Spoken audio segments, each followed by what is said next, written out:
नमस्ते, क्या आप दरवाजा खोल सकते हैं कृपया? आपके दरवाजे पर एक अजनबी है।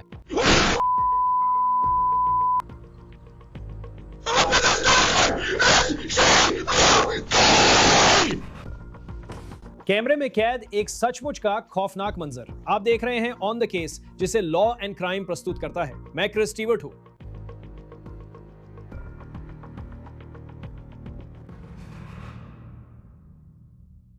नमस्ते, क्या आप दरवाजा खोल सकते हैं कृपया? किस लिए? मैं सिर्फ देखना चाहता हूं कि सब ठीक है। वहां कुछ टुकड़े हैं। आपका क्या मतलब है? मुझे पता नहीं, बस मैंने सोचा कुछ देख लूं। पुलिस के अनुसार यह आदमी कैलिफोर्निया के फेयरफील्ड में एक परिवार के घर पहुंचा और अंदर घुस गया। इस मामले में संदिग्ध अभी अभी अदालत में पेश हुआ था। अदालत में पेशी से पता चलता है कि कहानी में और भी है। तो चलिए उस वायरल वीडियो पर लौटते हैं। यह घटना 7 अप्रैल 2026 को कैलिफोर्निया के फेयरफील्ड में हुई थी, जो सैन फ्रांसिस्को से करीब 1 घंटे उत्तर है। फेयरफील्ड पुलिस विभाग के अनुसार एक गर्भवती महिला और उसका 5 साल का बेटा घर पर अकेले थे। पिता अभी अभी कोई काम निपटाने के लिए बाहर गए थे और तभी डोरबेल बजती है। क्या आप दरवाजा खोल सकती है कृपया? किस लिए? पिता, जो अपने फोन पर देख रहे हैं, दरवाजे पर कैमरे के जरिए उस व्यक्ति से बात करते हैं, तो पिता उसे वहां से जाने के लिए कहते हैं। मेरे घर से निकल जाओ। तेरी बेटी कहाँ है भाई? तेरी बेटी कहाँ है भाई? तुम किस बारे में बात कर रहे हो? तेरी बेटी कहाँ है? अंदर तेरे साथ कौन है? भाई अगर दरवाजा नहीं खोलोगे तो ये दरवाजा खोलो। मैं टूट रहा हूं, समझ रहे हो? पुलिस के अनुसार पिता, जो अब भी अपने फोन पर यह सब देख रहे हैं, उन्होंने गाड़ी मोड़ दी है और वो अपनी गर्भवती पत्नी के साथ घर की ओर भाग रहे हैं, जबकि उनका छोटा बेटा घर के अंदर है। इसी बीच ये आदमी जो बाहर है वो बात करता रहता है।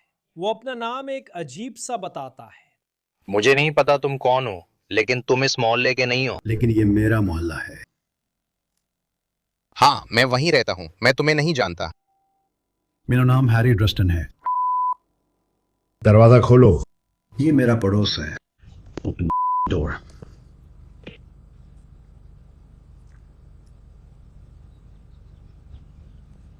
नहीं।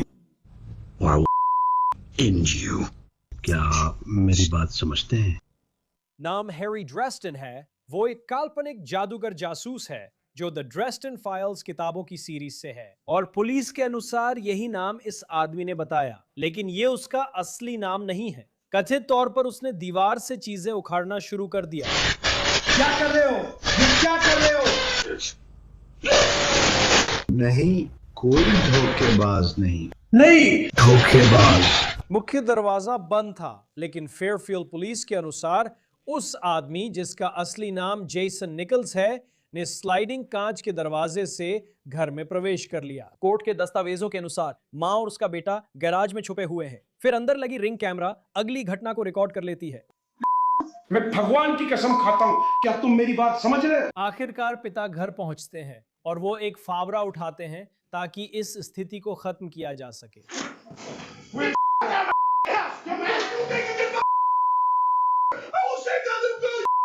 तीसरा कमरा कौन सा है? ये क्या है? मैं तुमसे कह रहा हूं, मैं तुम्हें अभी एक मौका दे रहा हूं भाई।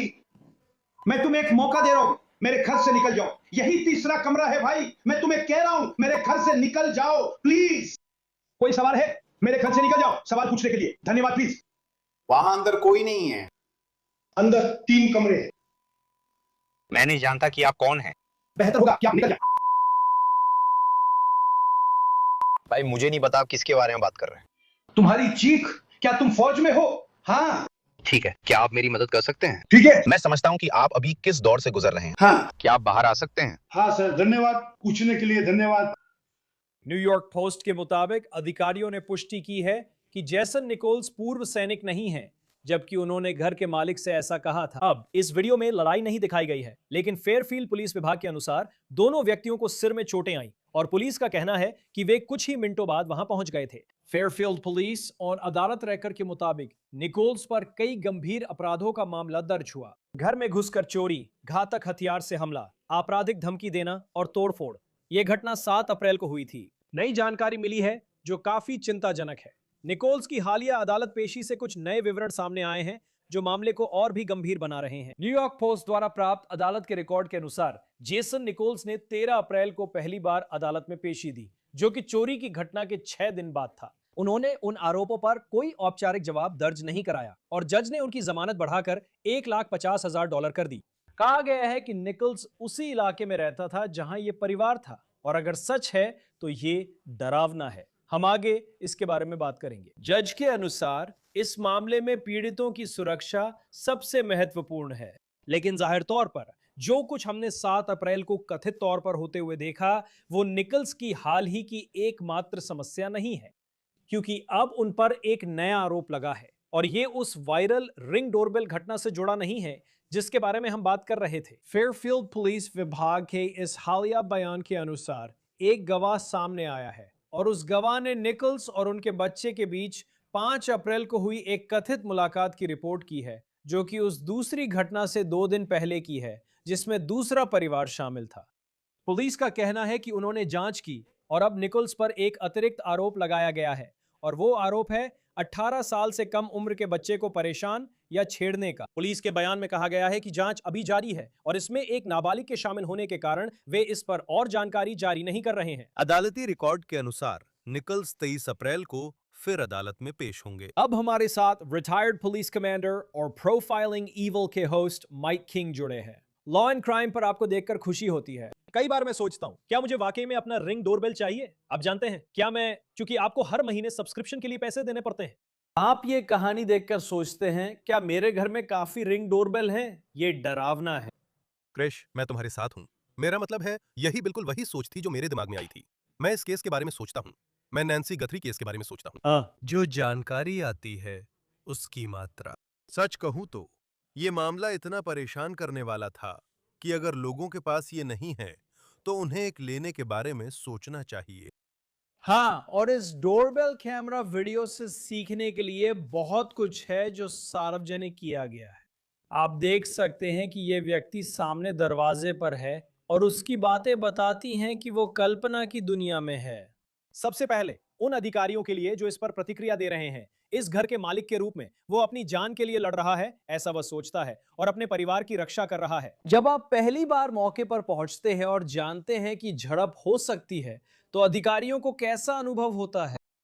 देखिए, मुझे लगता है कि अधिकारियों ने, मैंने बॉडी कैमरा की फुटेज नहीं देखी है। मैंने वो देखा है जो डोरबेल कैमरे ने रिकॉर्ड किया, लेकिन जाहिर है वहां कई अधिकारी मौजूद थे। मौके पर पहुंचा गश्ती अधिकारी के रूप में सबसे बड़ी चुनौती घटना की तात्कालिकता होती है, क्योंकि आप पहले मौके पर पहुंच सकते हैं और स्थिति संभालने की कोशिश करते हैं। जब आप घर के पास जा रहे होते हैं तो आप किसी तरह की आड़ और छिपाव की कोशिश करते हैं, क्योंकि आपको पता है कि वहां एक हिंसक अपराधी हो सकता है और आप इस स्थिति में फैसला लेने की कोशिश कर रहे होते हैं। क्या मैं अकेले अंदर जाऊं क्योंकि लोग खतरे में हैं, या फिर मैं तब तक इंतजार करूं जब तक मुझे पर्याप्त बैकअप नहीं मिल जाता? इन तस्वीरों में मैंने जो देखा वो ये था कि कानून प्रवर्तन अधिकारी न केवल घर के मालिक का सामना कर पाए, क्योंकि वो शुरू में अभी भी वो फावड़ा लिए हुए है, लेकिन हमलावर बरामदे के इलाके में बाहर है ऐसा लगता है, तो वे जल्दी से स्थिति को नियंत्रित करने में सक्षम थे और थोड़ा पीछे हट गए, क्योंकि ऐसा नहीं लगता कि अधिकारियों ने तब तक कार्रवाई की जब तक वहां कई अधिकारी मौजूद नहीं हो गए। लेकिन आपके दिमाग में बहुत सारी बातें चल रही होती हैं, क्योंकि आपको नहीं पता कि आप कम घातक बल का इस्तेमाल करेंगे, या आप बस उस आदमी के कंधे पर हाथ रखकर उसे पुलिस कार तक ले जाएंगे, या फिर आपको जानलेवा बल का इस्तेमाल करना पड़ सकता है। मेरा मतलब है, कितनी बार हम अधिकारी से जुड़ी गोलीबारी का बॉडी कैमरा वीडियो देखते हैं जहां कोई बस किसी स्थिति से गुजर रहा होता है।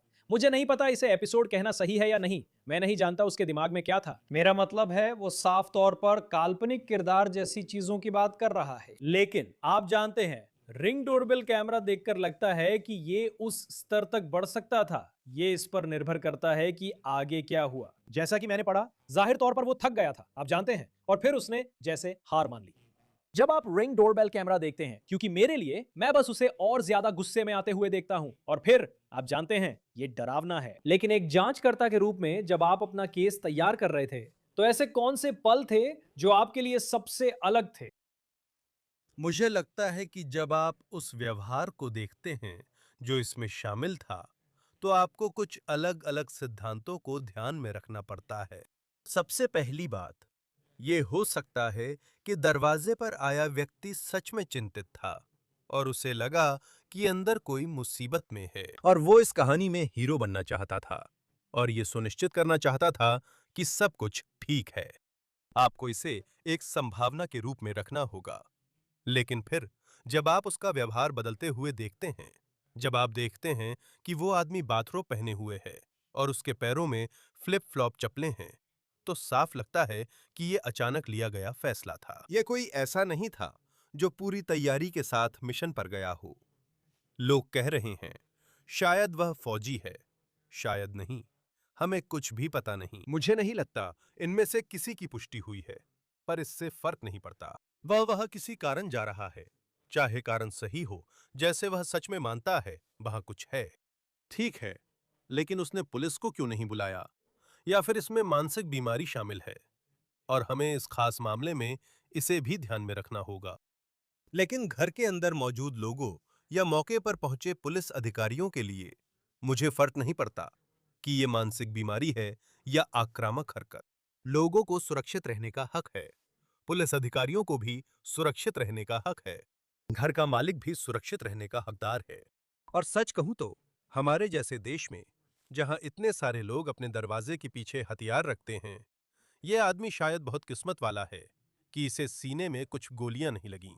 हाँ, जब आप घर के मालिक के बारे में सोचते हैं तो वो या काम पर है या कहीं और डोरबेल कैमरे पर इस इंसान की बातचीत देख रहा है और उसकी गर्भवती पत्नी घर पर है, साथ ही उसका 5 साल का बेटा भी है और वे दोनों अंदर है। और फिर आपके पास ये आदमी है जो बस उनके घर का मुख्य दरवाजा तोड़ने की कोशिश कर रहा है। यह डरावना है, आप जानते हैं, और मन में यही सवाल आता है कि इसका मकसद क्या है, और इस वक्त हमें नहीं पता। आप जानते हैं, क्या ऐसा हुआ कि उसे सच में लगा कि लोग डरे हुए हैं, जो आपको कुछ साल पहले वॉशिंगटन डीसी में हुए पिज्जा गेट शूटिंग की याद दिलाता है। फिर उसने हैरी ड्रेस्टन नाम बताया, जिन किताबों से मैं परिचित नहीं हूं, लेकिन मेरा ख्याल है कि वो किसी फैंटेसी किताब का जासूस किरदार है जो उसने कहा कि वही है, हालांकि वो उसका असली नाम नहीं है। यह सुनकर एक जांचकर्ता के रूप में आपका दिमाग किस ओर जाता है? देखिए, आपको तुरंत ही इस विचार की ओर जाना पड़ता है कि जो कल्पना में बनाया गया है, अब उसे असलियत में निभाया जा रहा है। और साफ तौर पर उन बातों से, और मैं उस किरदार को भी नहीं जानता, मुझे उस पर थोड़ा रिसर्च करना पड़ा। यह लेखक के लिए अच्छा है, क्योंकि उसे अब ज्यादा ध्यान मिल रहा है। लेकिन आपको देखना होगा कि क्या हो रहा है, सोच क्या है, यह क्यों महत्वपूर्ण है, और इन सब में वो कौन सा हीरो वाला तत्व है जिसे वो निभाने की कोशिश कर रहा है। क्योंकि जब लोग ऐसा करने लगते हैं तो आपके पास दो विकल्प होते हैं। एक तो या तो वे सच में किसी कल्पना की दुनिया में जी रहे हैं, या फिर वो बस वही किताब पढ़ रहा था इससे पहले कि उसने वहां जाने का फैसला किया, और वही नाम सबसे पहले उसके दिमाग में आया। और हम इससे बहुत कुछ मतलब निकाल सकते हैं, लेकिन जब तक हमें सच में ऐसी व्यक्तिगत घोषणाएं नहीं दिखती, जब वे उसके डिजिटल डिवाइस देखते हैं, तो वो किससे मेलजोल कर रहा है, वो किस बारे में बात कर रहा है, वो कैसे प्रतिक्रिया दे रहा है, और वो साफ तौर पर इस तरह की चीजों में है। ऐसा लगता है कि वो इस नाटकीय मार्वल या जो भी दुनिया है उसमें दिलचस्पी रखता है, क्योंकि उसकी जिंदगी का वो पहले वाला वीडियो भी, जैसे मुझे नहीं पता, कुछ साल पहले का, वो भी इंटरनेट पर आ चुका है। अब जब वह दूसरी दरवाजे पर जोर जोर से मार रहा है, चिल्ला रहा है कि वह बैटमैन है, आप जानते हैं, आप सोचने लगते हैं कि ये लोग कल्पना की दुनिया में डूबे हुए हैं। और फिर अगर मानसिक स्वास्थ्य जैसी कोई समस्या या कुछ और चल रहा हो, जहां वे उन सीमाओं को पार करने लगते हैं और सोचते हैं कि वे जाकर किसी को बचा लेंगे और कोई समस्या हल कर देंगे। मैं जानता हूं कि हर राज्य की कानूनी व्यवस्था अलग हो सकती है, लेकिन क्या यह ऐसा मामला था? आप जानते हैं कि वो कोई ऐसा व्यक्ति था जिसने इस परिवार को नुकसान पहुंचाना चाहा क्योंकि वो उन्हें जानता था, या फिर यह ऐसी स्थिति थी जहां उसे किसी तरह की मनोविक्षिप्त अवस्था हुई हो? तो इससे शायद सजा कैसी होनी चाहिए, इसका आकलन कैसे बदलता है, और साथ ही कानूनी व्यवस्था उसे कैसे संभालती है? अगर यह मानसिक स्वास्थ्य से जुड़ा मामला है, या इसे मानसिक स्वास्थ्य का मामला नहीं बल्कि सिर्फ आपराधिक कृत्य के रूप में देखा जाता है? पुलिस अधिकारी प्रतिक्रिया देते समय ये नहीं देखता कि मानसिक बीमारी है या नहीं। ये एक काफी सीधा काम है। अपराध के कुछ तत्व होते हैं और अगर वे तत्व मौजूद हैं, जैसे कि इस मामले में उदाहरण के लिए सेंधमारी, चोरी करने, हमला करने या किसी अन्य प्रकार का गंभीर अपराध करने की नीयत से अवैध रूप से प्रवेश करना या वहां ठहरना। आपको इस बात से फर्क नहीं पड़ता कि उसका दिन खराब था या उसे कल स्कूल से लौटकर कुकीज और दूध नहीं मिला। आपका काम उस तत्काल समस्या का समाधान करना है। जब मामला अदालत में जाता है तो अदालत को ऐसी चीजों से निपटना पड़ता है जो हमारे लिए बहुत निराशाजनक होती हैं। जब हम मानसिक बीमारी के बारे में सोचते हैं तो क्या किसी को सिर्फ इस कारण जिम्मेदार नहीं ठहराना चाहिए? मुझे लगता है कि हमें सहानुभूति और समझदारी दिखानी चाहिए। लेकिन जब आपके पास ऐसे मामले होते हैं जैसे यह विशेष मामला, या चलिए उस यूक्रेनी महिला के मामले की बात करते हैं जिसे बस में एक मानसिक रूप से बीमार व्यक्ति ने मार डाला था। अगर आप पीड़ित या उनके परिवार से हैं या घटना के गवाह हैं तो इससे फर्क नहीं पड़ता कि वे मानसिक रूप से बीमार हैं या नहीं। आप चाहते हैं कि इस व्यक्ति को हिरासत में रखा जाए और अलग रखा जाए जब तक कि वे समाज में सुरक्षित रूप से लौटने लायक न हो जाएं या उन्हें किसी तरह की कानूनी सजा न मिल जाए। पूर्व पुलिस अधिकारी होने के नाते मुझे कभी अंतिम फैसले की चिंता नहीं करनी पड़ी क्योंकि मेरा काम आसान था। तत्व को पूरा करें और तत्काल समस्या का समाधान करें। सुनिश्चित करें कि उस घर से जाने से पहले वहां शांति और सुरक्षा हो और फिर अदालतों को मामला सुलझाने दें। हाँ, रिपोर्ट के मुताबिक वो उसी जगह के पिछवाड़े में रहता है जहां घटना हुई थी, यानी बिल्कुल पास में। मुझे पता है कि वो भारी जमानत का सामना कर रहा है, लेकिन क्या वो उसे जमा कर पाया होगा? आप क्या सोचते हैं? आप जानते हैं उसका घर वहीं है, वहीं उसका पता है, और ऐसा है इसे किस तरह से संभाला जाता है जहां अगर आप इस परिवार के हैं तो क्या आपको इस आदमी की वजह से जो बस आपके पीछे ही है अपना घर बदलना पड़ेगा? मेरा मतलब है ये वही हालात है जब आप सोचते हैं ये कैसे होगा। कोर्ट में अभियोजक, क्या मैं कुछ जोड़ सकता हूं? मैंने उस चीज का नक्शा बनाया था और यही वो घर है जहां वो घटना हुई थी और मैंने भी यही सुना था कि वो उनके पीछे ही रहता था। वो उनके पीछे रह ही नहीं सकता था क्योंकि वहां एक 2 लेन की सड़क है और घर के ठीक पीछे एक 4 लेन की सड़क है, जो मुझे बहुत दिलचस्प लगा क्योंकि इसका मतलब है कि ये आदमी कहीं और से आया होगा। वो पीछे वाला पड़ोसी नहीं है। मैं सोच रहा हूं ये रिपोर्टिंग क्या है, और हो सकता है कि मैं बस समझ नहीं पा रहा हूं। लेकिन जब आप उस जगह को देखते हैं तो उसे सचमुच उस बंद गली में जाना पड़ा। तो वो वह किसी खास वजह से था, चाहे वो घूम रहा था या उसने उस घर को चुना था। लेकिन जब मैं लोगों को ये कहते हुए सुनता हूं कि अरे ये सब कुछ इस तरह इसलिए हो रहा है क्योंकि वो पिछवाड़े में था, मुझे ऐसा नहीं लग रहा है। तो कौन सा घर था वो? अगर आप अपने कर्सर से दिखाएं जहां ये सब हुआ था। छत पर, इसी बिंदु पर। क्योंकि आप भी सोचते हैं, मेरा मतलब है उसे देखिए, ये एक कालदे सैक है। ये उसके ठीक पीछे नहीं बल्कि रास्ते के घरों में से एक है। और ये ऐसा है कि आप कैसे पता लगाते हैं? आप जानते हैं इस व्यक्ति ने, मतलब उन्होंने उसी घर को क्यों चुना? बिल्कुल, यही कारण है कि ऐसे मामलों में भूगोल महत्वपूर्ण होता है, क्योंकि लोग सिद्धांत बनाते या संदिग्ध खुद कहते हैं कि उन्हें कुछ पता क्यों रहा होगा। मेरे लिए, अगर वे कहते हैं कि मैंने पिछवाड़े से सुना, तो उन्हें कुछ सफाई देनी होगी, जब तक कि उन्होंने सड़क पर चलते हुए न सुना हो, और वही इसकी वजह थी, या कुछ ऐसा ही। लेकिन मुझे लगता है कि उस इलाके का नक्शा देखना हमेशा बहुत ही दिलचस्प होता है। और फिर से, उस घर तक पहुंचने और उस मोहल्ले में जाने के लिए ये एक ही रास्ता है आने का, और एक ही रास्ता है जाने का।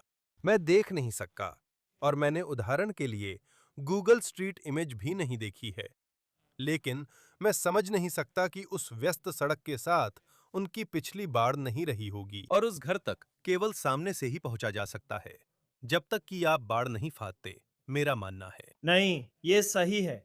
मुझे यकीन है कि जांचकर्ता भी हर चीज जोड़ने की कोशिश कर रहे हैं कि ये सब कैसे हुआ। जैसे कि जब ये शुरू हुआ और जब ये खत्म हुआ, उस दौरान क्या क्या हुआ था। आप सोचते हैं कि उसने ऐसा क्यों किया, उसके दिमाग में क्या था, और फिर आप रिंग डोरबेल कैमरा भी देखते हैं। वो खुद ही बहुत कुछ बता देता है। इस मामले में मुकदमा चलाने के लिहाज से ये फैंटेसी वर्ल्ड वगैरह आखिर कितनी मायने रखती है, क्योंकि बहुत कुछ कैमरे में रिकॉर्ड हो गया है और आप साफ देख सकते हैं कि वो क्या कर रहा है। हाँ, मुझे नहीं लगता कि अगर ये मामला आपराधिक केस बनता है तो आपराधिक प्रक्रिया में किसी भी तरह की कोई चुनौती होगी। अगर ये मामला मानसिक स्वास्थ्य से जुड़ा हुआ निकलता है तो ये असल में किसी थेरेपिस्ट, मनोवैज्ञानिक या फॉरेंसिक जांचकर्ता के लिए समर्थनकारी सबूत हो सकता है, जिससे वो कह सकें कि ये उस भ्रम का सबूत है जो चल रहा था। इससे घर के मालिक पर पड़ने वाला असर और ये जोखिम नहीं बदलता कि ये मामला घर के अंदर गोलीबारी में भी बदल सकता था, या अगर उसने घर के अंदर उस मां और बच्चे का सामना किया होता तो ये भी मुमकिन था कि उन्हें भी किसी तरह की चोट लग सकती थी। मेरा मतलब है, ये उन मामलों में से एक है जहां आप सोचते हैं, हे भगवान, इससे भी बुरा कैसे नहीं हुआ। मैंने कोर्ट में जिला अभियोजक को देखा। उन्होंने कहा कि इस संदिग्ध निकल्स ने काफी साफ तौर पर कहा और कथित तौर पर उसने ये कहा, उद्धरण, मैं तुम्हें मार डालूंगा। जब कोई ऐसा कहता है सिर्फ कानून के लिहाज से, और जब आप अपना केस बना रहे होते हैं, क्योंकि मैं जानता हूं कि बातचीत में कोई ऐसा मजाक में भी कह सकता है और उसका असली मतलब नहीं होता, लेकिन साथ ही कागजों पर देखें तो यह किसी को कहना एक काफी गंभीर धमकी है। जब कोई ऐसे शब्द कहता है तो उसका केस पर और संभावित रूप से जो आरोप आप लगा सकते हैं उस पर क्या असर पड़ता है। देखिए, मुझे लगता है ये स्थिति पर निर्भर करेगा, क्योंकि ऐसे शब्द सुनना गंभीर होता है और दरवाजे के दूसरी तरफ मौजूद किसी व्यक्ति के लिए ये ऐसी बात है जो आपको अपनी रक्षा करने के लिए मजबूर कर सकती है, ये जानते हुए कि मारे जाने की संभावना तुरंत हो सकती है। जब आप घरों की सीमाओं की बात करते हैं तो ये वाकई डरावनी स्थिति पैदा कर देता है, क्योंकि हमने ऐसे मामले देखे हैं जहां लोगों ने उदाहरण के लिए दरवाजे के पार गोली चला दी या और भी कुछ किया, और यह कानूनी तौर पर ज्यादा पेचीदा हो जाता है बनिस्बत उस स्थिति के जब कोई, जैसा उसने किया, घर के अंदर घुस आए और कुछ हो जाए। लेकिन जब बात आती है कि मामला ज्यादा खतरनाक हुआ या नहीं, मुझे नहीं लगता कि इससे केस की जटिलता में कोई खास बदलाव आएगा। सिर्फ इतना ही कि ये उस कुल व्यवहार में और जोड़ देगा कि ये आदमी कितना ज्यादा धमकी भरा था। हाँ, आपने सही कहा। आप इस परिवार के लिए सोचते हैं, भले ही ये आदमी चला जाए, सब खत्म हो जाए और आप दूर चले जाए, फिर भी घर में मन की शांति वापस पाना आसान नहीं होता। मुझे यकीन है इससे उबरने में वक्त लगेगा। Mike King, law and crime पर आपको देखना हमेशा अच्छा लगता है। आप प्रोफाइलिंग ईविल के होस्ट हैं और आपका पॉडकास्ट भी काफी लोकप्रिय है। लोग इसके बारे में क्या जाने? मुझे पता है कि अंतिम एपिसोड हाल ही में आया है। धन्यवाद क्रिश। हाँ, गार्डन्स ऑफ ईविल जाइन सोसाइटी कल्ट के अंदर।